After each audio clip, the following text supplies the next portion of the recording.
Technical session 4 on artificial intelligence, chaired by Dr. Asanka P. Sayakara and Dr. Saminda Premaratna, will be held at Lab 6.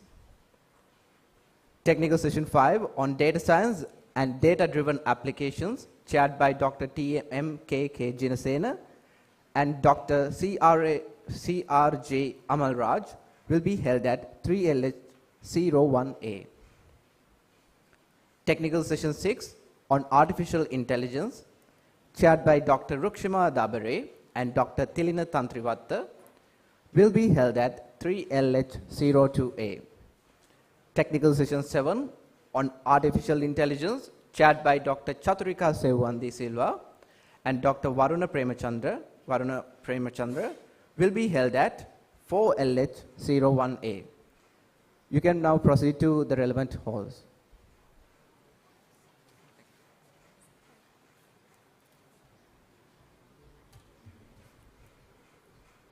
Right, we are here to start the technical session 1 on artificial intelligence. Our first chair of the day is Dr. Varuna Premachandra. He is a senior lecturer at University of ICITR, and he earned his PhD in engineering from Graduate School of Engineering, MIE University, TSU, Japan in 2020. He also holds a MSc in Information Technology from Sri Lanka Institute of Information Technology and MSc in Artificial Intelligence from the University of Moratuwa. And Dr. Premachandra's multidisciplinary expertise makes him a valuable contributor to the AI field. Yes, sir. It's my honor to welcome you today for the today's session. And our second chair of the day is Dr. 𝗜𝗖𝗜𝗏𝗏𝗧𝗏. She is a lecturer of Department of Instrumentation and Automation Technology, University of Colombo. She earned his PhD in computing from University of Colombo. Dear Madam, and also her multidisciplinary expertise makes her valuable contributor to the artificial intelligence field. So, dear Madam, it is our honor to welcome you for the today's session. Right, today we have 8 research paper presentation scheduled. Before we proceed with today's presentation, I would like to give the instruction for the presentations. You will have 10 minutes for your presentation and followed by 5 minutes for question and answer sessions. Right? We are going to show you the board. This board after 8 minutes for the presentation to indicate that you have 2 minutes more, right? And this board we will display when your allocated time is up. And also we will read the bells. And after completing the 15 minutes also, we will ring the bell, right? And also one author should conduct entire presentation adhering to the above mentioned time limits. Right, okay. To begin, I cordially invite the session chairs to take over this session. Thank you.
Okay, once again, very good morning to you all. So, I would like if you could come somewhere in the front, right?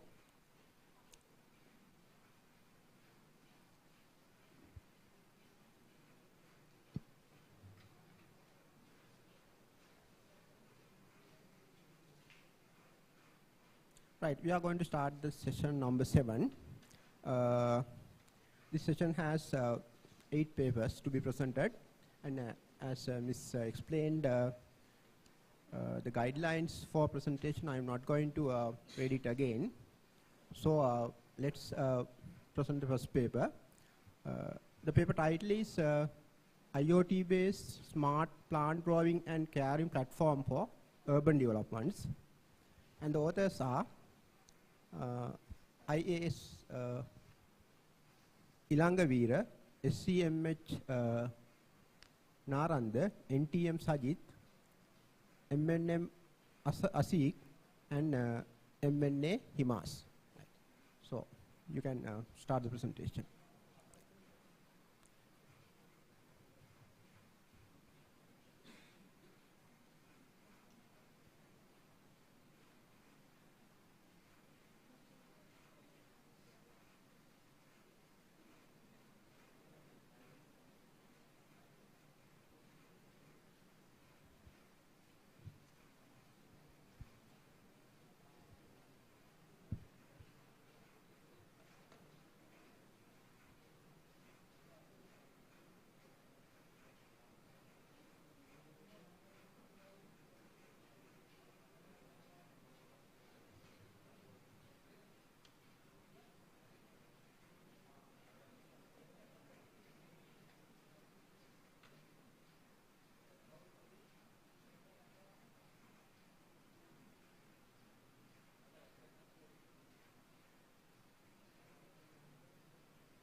Good morning, everyone.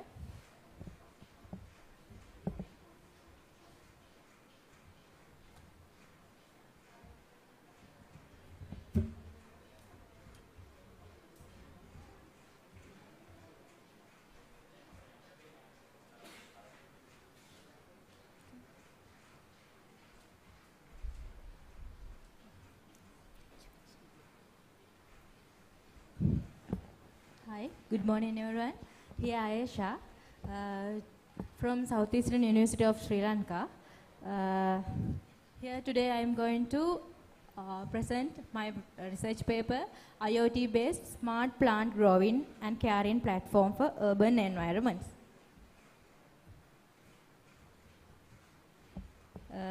This is content that I'm gonna discuss today: introduction, methodology, results, future developments, comparison with existing works, and conclusion. In introduction, I would like to say, imagine a world where your garden can grow by itself. It means the plants can receive the exact needs if they need some within minimal human intervention. So to begin the project, we did some survey questionnaires and surveys for identify understand the challenges of people face, urban people. So the problem was that due to the hustle and bustle of city life, and they don't have enough time to space to grow. So rapid urbanization and shrinking land availability have raised the demand for innovative urban agriculture solutions. So our objective was develop an automated platform for plant care with minimal human intervention using IoT and machine learning. The proposed system will be able to monitor and record the environmental condition related to the garden platform and suggest smart decision based on the data.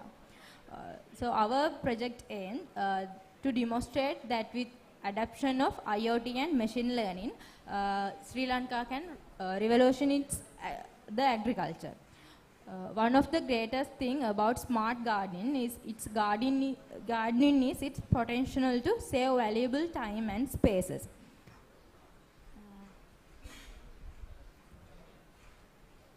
Let's move on to the methodology. In here, we designed wooden platform. It was 180 centimeter 80 area of that. That was a wooden box.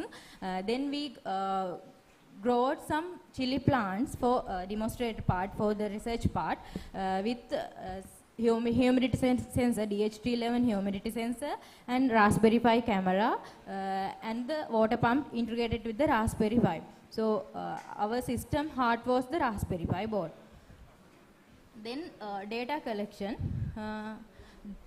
We collected the data, the soil moisture level, temperature, and humidity for over 19 days. It means 3 months for our research using chili plants.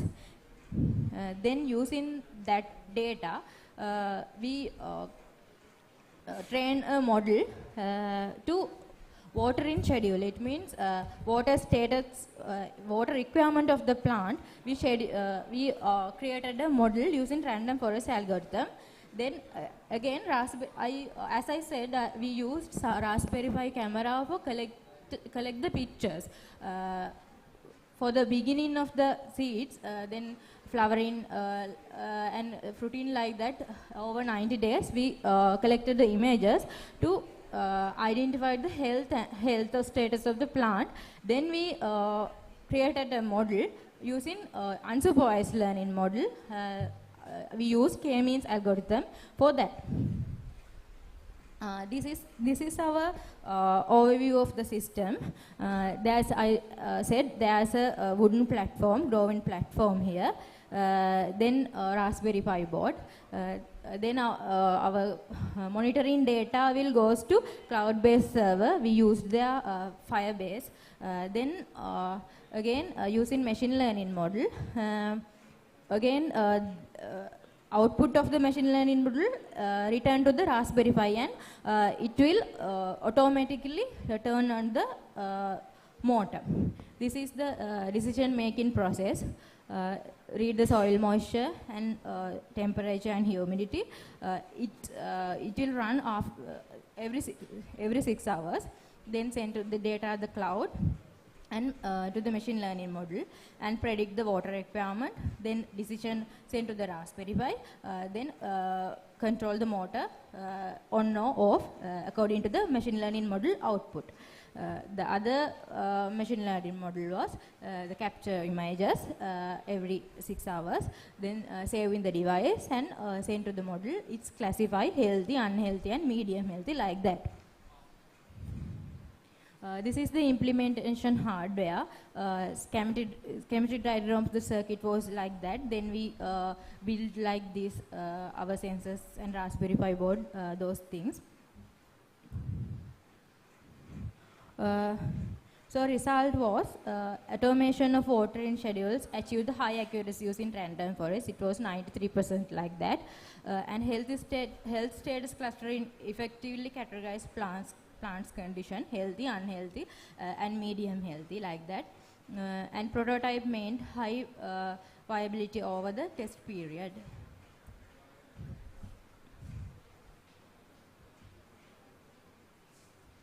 This is our prototype. You can see that our monitoring, that was a real-time database, that is Firebase. That is our wooden platform that we grow in chili plants, and it is this video shows that automatically watering process.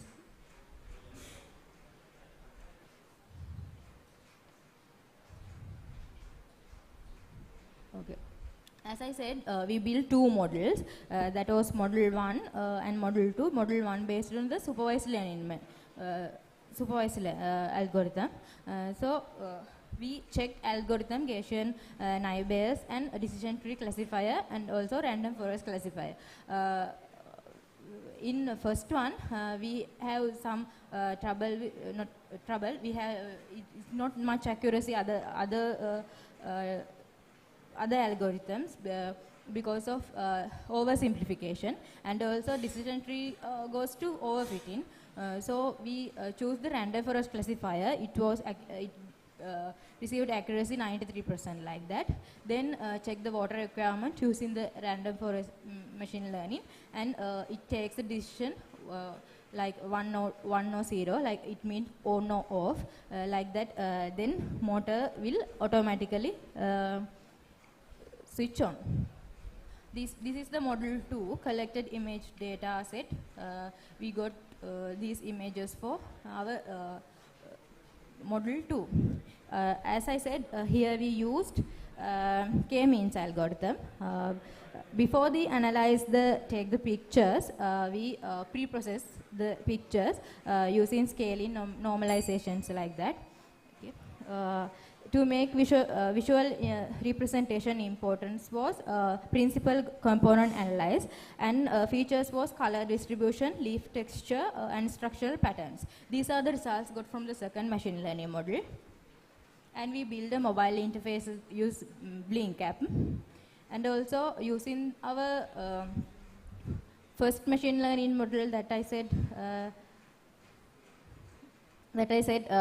Motor status predictor, we created a web page. Still this is in localhost. When we are inputting the temperature, humidity, soil moisture level, we can predict the motor status, if it is on or off, like that.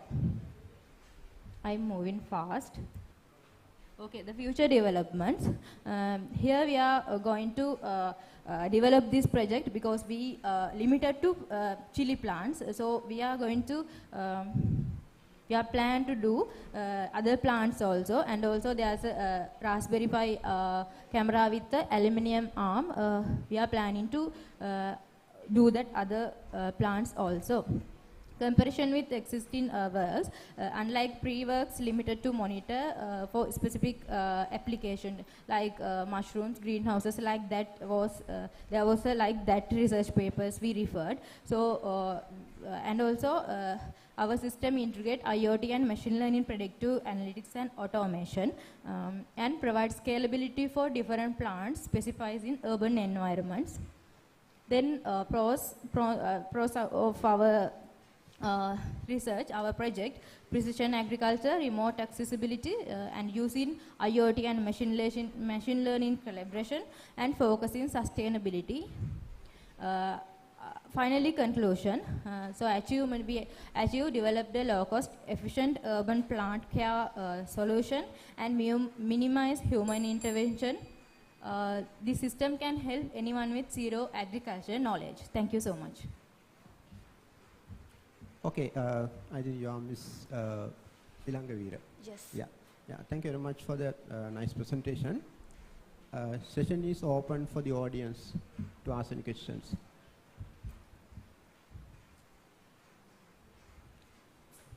Session is open for the audience to ask questions or any suggestions for her research.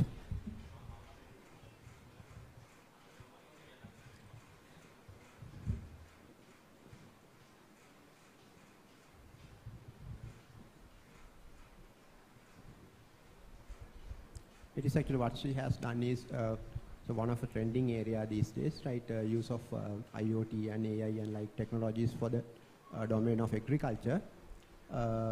So, any questions from the audience? So it seems no questions. So I'll ask one small question, right?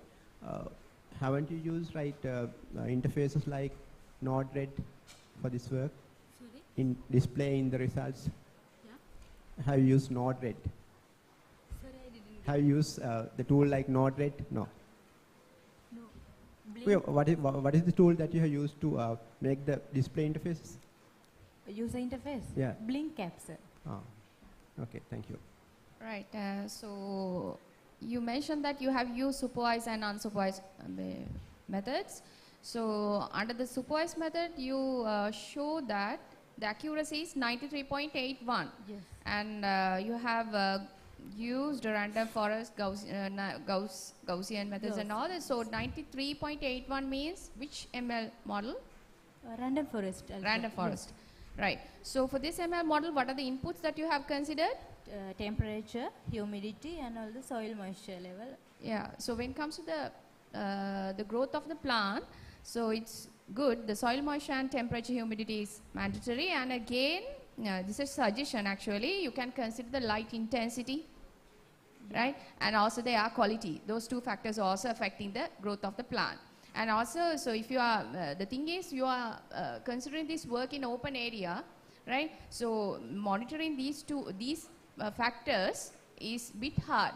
But if you are considering about some enclosed areas like small greenhouse, it would be good, right? That's again suggestion. And so you said that you have used PCA for the unsupervised learning. Yes. Right.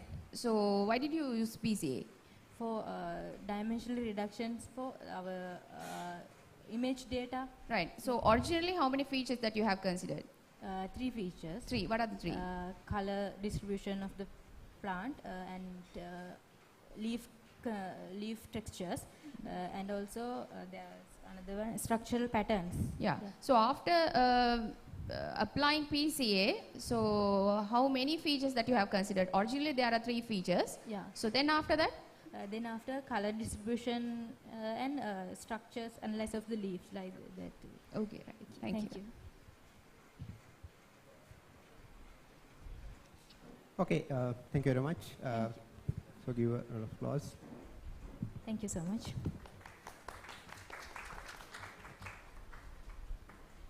Right, next presentation is titled on a machine learning framework for accurate skin tone, type and disease detection with web Shaping and NLP for Dermatological Insights.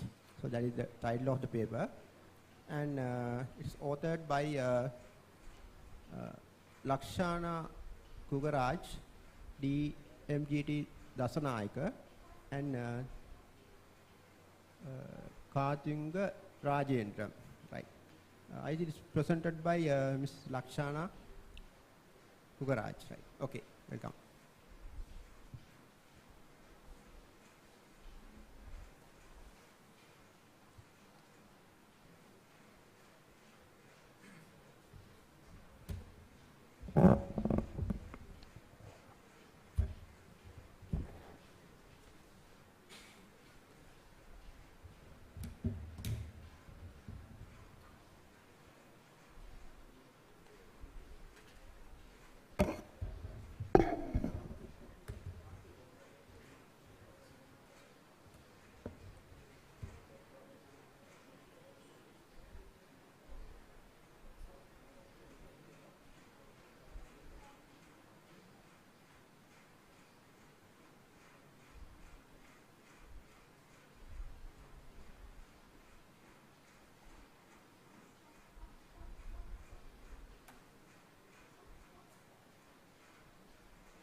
Presentation name. What is the presentation name?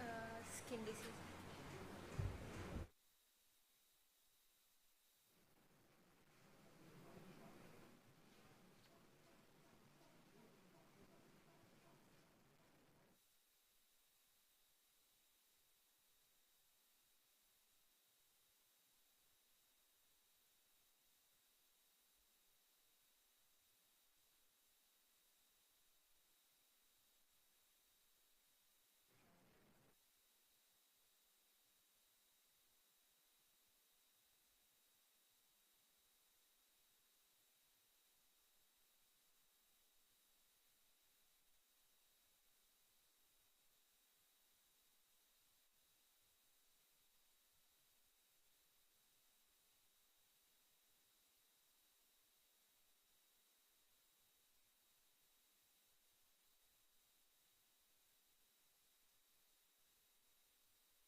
A very good morning to you all.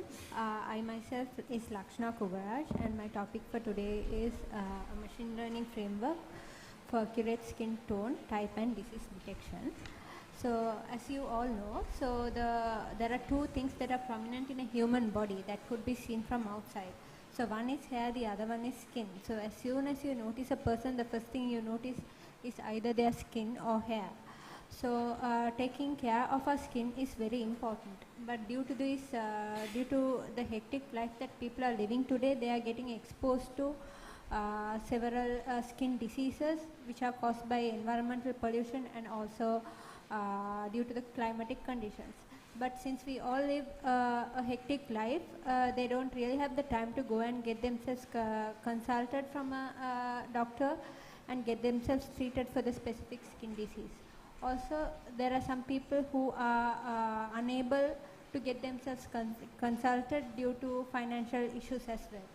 So, my research helps all types of people in order to predict their skin tone, type and diseases and get a solution for the disease that that has occurred to them.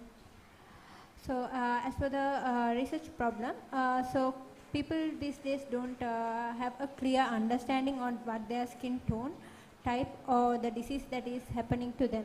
For example, even to apply a cream or a face wash, you should know your skin type. Not all the materials will be suited for all types of skins. So people don't have an idea on what their skin type or tone is. So my system, it predicts the skin tone, type and the disease as well. As well as there is also a limitation where in the past, in the research papers that I have referred, it doesn't have a real-time data, real-time recommendations for the skin diseases that have been predicted. So as for my research objectives, there are three main objectives. There is a prediction of skin tone, the prediction of skin type and the prediction of skin disease. In addition to that, I have also incorporated web scraping using NLP algorithms in order to provide a more insightful skin care recommendation based on the disease identified. So these are some of the research papers that I have referred in the past in order to support my research. So as for the research gaps, so in the past research papers, they have only limited the research to specific skin diseases such as melanoma, and also there is a broad gap in between the cosmetic and medical dermatology industries.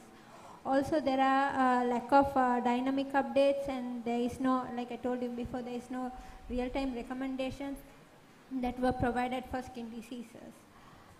So this is my methodology. So my system works in three different ways. One is for skin tone. It will, as soon as the user inputs the image, it will analyze and pre-process the data. It will extract the features, and via the machine learning model, it will that I have trained, it will predict the skin tone. And as for the skin diseases, skin disease also works in the same way, where the user inputs the image, it will pre-process and extract the features, and then it will predict the skin disease. And as for the skin type, for my research, I got an external supervisor who is a dermatologist. He gave me a set of questions. Based on the set of questions and the user responses, the system will predict the skin type, so that the user will know that he or she has a dry skin or a wet skin or a normal skin, so that the medicines and the applications would be easier for them. So as for the data set acquisition, I have used for skin tone, I have acquired data sets from FITMOMENTs. And as for the skin diseases, I have used ICIC dataset. And as for the skin type, as I have mentioned before, it works on user questionnaire responses. And also, as a pre-processing step, I have used Gaussian blur in order to reduce the noise of the image, so that it would be a bit, it would give a clear prediction. And also, I have used normalization contrast in order to ensure consistency while predicting.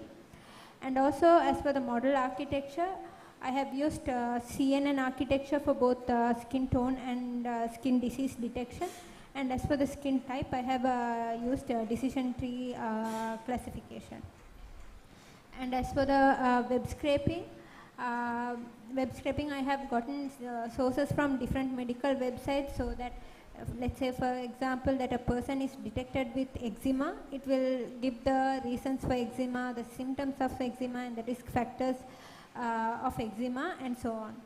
And also for the web scraping, I have incorporated NER technology, which will extract the disease name and its treatment accordingly, and also it will also filter user generated data for reliability. So as you can see, I have gotten a accuracy of 92% on skin tone and 88% accuracy on skin type, and also I got an accuracy of 90% for skin disease along with an F1 score of 0.88. And also my web scraping and NLP model also had a reliability of 85%. So overall my system, it provides a reliable information to the user, and he or she can predict all their skin disease, their skin type, and as well as their diseases, and get a clear understanding on what is happening to them. As for the conclusion, so like I have mentioned before, my system, it bridges the gap in between the cosmetic skincare and the medical dermatology. So for example, if you predict your skin type, let's say that you are predicting your skin type as dry, it will be useful when a person gets detected with a skin disease, as well as when he or she is applying normal cosmetics for their daily usage. Plus, it is an integrated system with a personalized dermatology recommendations as well. So as for the future directions, we can also improve dermatologist reviewed insights in order to improve the system reliability, and we can also improve the data set in order to cover all sorts of diseases. I have limited my data sets only for 8 diseases here, and also we can also enhance NLP for validation for web scraping and so on. So yeah, so I would also like to thank Faculty of Computing of SLIIT and the collaborators. Recording stopped. And the collaborators and contributors who have supported me in this research. Yeah, thank you. Okay, thank you very much, Ms. Lakshana Kuvaraj, for the nice presentation. And the session is open for questions for the audience. So I welcome questions and maybe suggestions from the audience.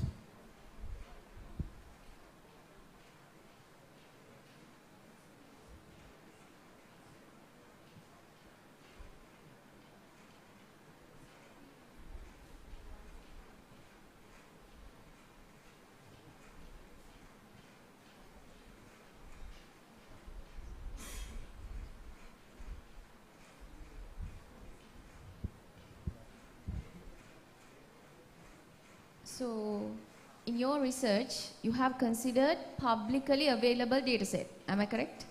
Yeah. So, when you are selecting this data set, have you considered about the age and gender of those images? Because normally we know that for the skin, the age and also the gender is two major factors. Yeah. Have you considered? Yeah. Yeah. So, what are the age groups that you have considered? So above 10 till the old age. So not because not all the, so I had an external supervisor who is a dermatologist, so not all the patients were willing to cooperate in order to provide data sets and stuff.